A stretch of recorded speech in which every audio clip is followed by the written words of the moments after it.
you've really gotten them to the point where that they're not just a little tail pop, they're not just like a little that you can kind of elevate them. Now they don't have to be the highest ollies, but you've got the motion down. You can do it while going somewhat fast. You're good to go for this next trick.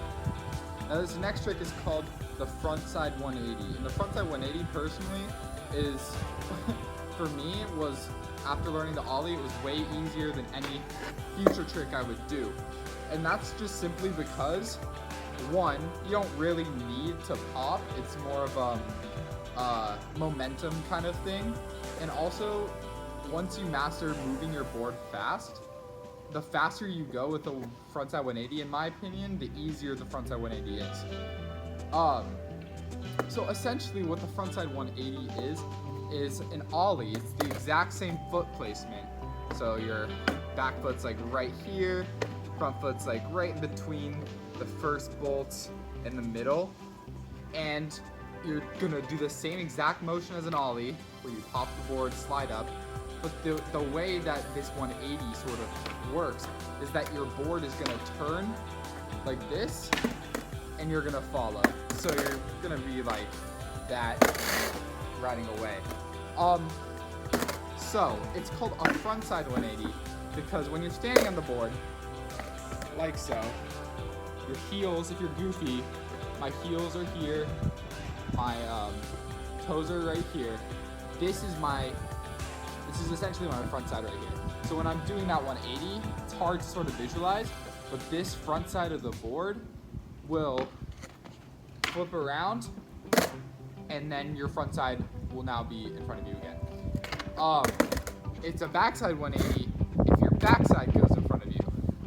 So like when you do it, this is a backside kick turn because that backside of my board is coming in front of me.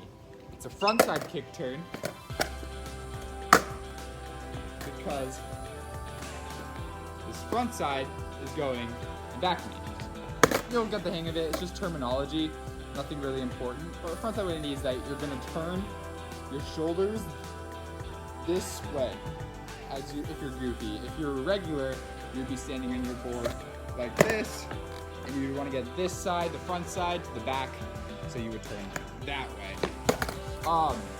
It's all, number one thing, ollie, of course that's useful, but it's all in the shoulders. If you can do the ollie motion and just turn your shoulders at the same time, I guarantee you'll get super close to the trick. You might not land it because that's more of a balance thing, but the whole principle of getting this trick down is learning that strange but really useful motion for the future. So let's go through it. You have your ollie and your foot sliding up, and as soon as you pop, there should not be any delay. Your shoulders should be turning. It's not goofy, I'm gonna turn to the right. You should lead with your shoulders. Because when you jump, you don't jump and go like that. That's stupid. If you go like, what is that doing? But if you can just realize that your shoulders are moving you, and you jump, it should be it's way easier to turn around. Your shoulders are the main factor in getting this trick around. So it's really that simple. It comes down to just ollieing and moving your shoulders. But what people will end up doing though is that, number one, they'll try to stand on their board, try it stationary. This trick, I can't emphasize this more, this trick does not work while stationary. I mean, you could probably do a 180 with it, but like you'll end up landing the sketchiest trick, the sketchiest backside or frontside 180 ever. Like look.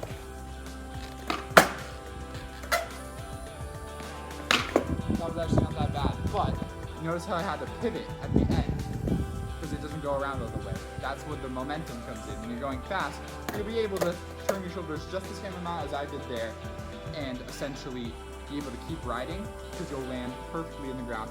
You'll land a perfect 180, keep riding.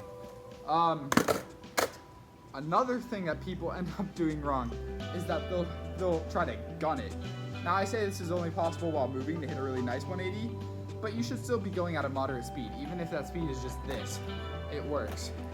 I will say the front side 180 is maybe easier if you know how to ollie while moving fast.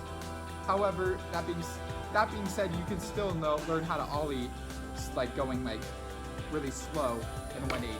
It's just harder to bring your shoulders around so that you can be able to do that. Next idea that I would give you is maybe try and, if you can't like get down the 180s fast, go slower, or maybe just try to get your ollies down fast, because it's the same exact movement, just you're adding your shoulders, and therefore you're shifting your balance away from the board, which is a new concept. You ideally want your shoulders to be parallel to your board, so you avoid like going too far backwards, too far forward. You want to be center of balance. So that brings me to the third thing that people oftentimes get mixed up with 180s. And that's just simply when they do their 180, they'll be turning and they'll be like that. Notice how the board went flying away? I'll do it again for you. They'll even go like this, and go like that, and they'll do some weird little scoop / varial. You don't want to, for a frontside 180, you don't want to land primo. So you don't want to land right here. That's also really hard to do. But you just don't generally want to land on this side of the board ever. You want to land right here. That's just common sense.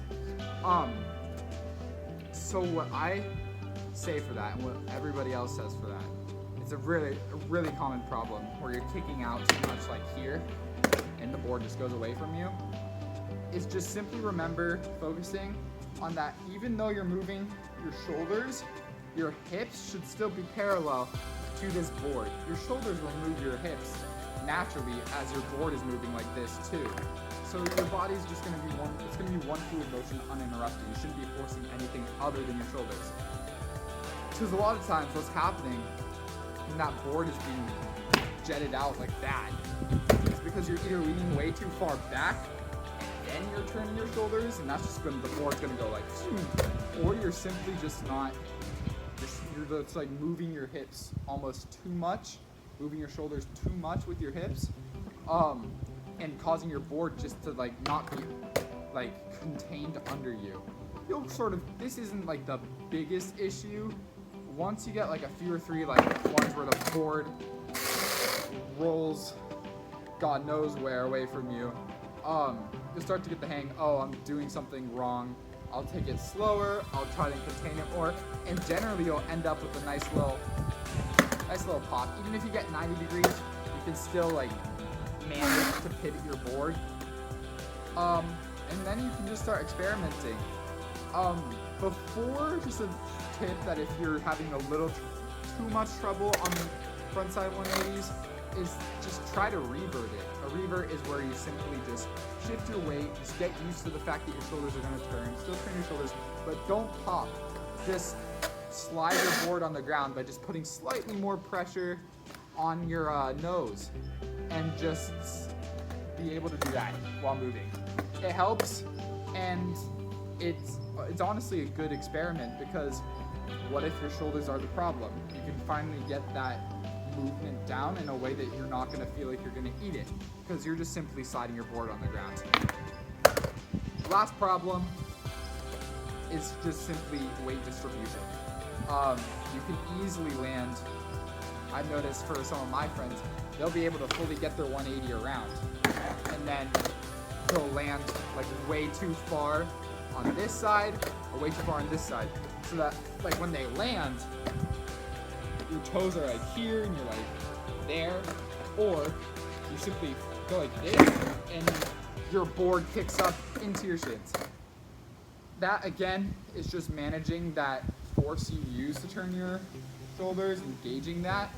That comes through practice, but also just being cognizant that the power isn't what you're looking for. You're looking for fluidity, and you shouldn't move your shoulders any more than they want to. If you purposely try to gain that momentum to fling it, you're gonna end up like hitting some weird, or attempting to hit a 360, and honestly what will happen there is your board will go out even further, or you just land on the wrong side of your board dark. Those are the tips I have for you. I'll show you a slow-mo right now of me doing a nice 180 clean, no pivot, just a nice solid 180 going moderately fast.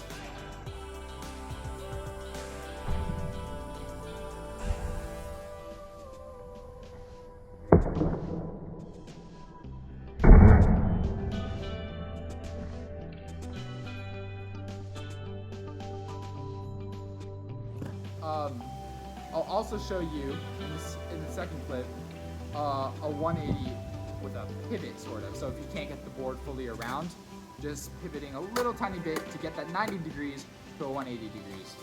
And also a revert. A revert is what I talked about, just lightly pressing your tail or your nose right here, and sort of like power sliding on the ground to sort of experience that weight distribution off the board. Or you could just like hit it literally just a fast manual, but that's really advanced. I don't even like doing those. But yeah, 180, super easy trick when you get the hang of the whole situation with moving your shoulders. And yeah, I'll see you next time when we learn backside 180s.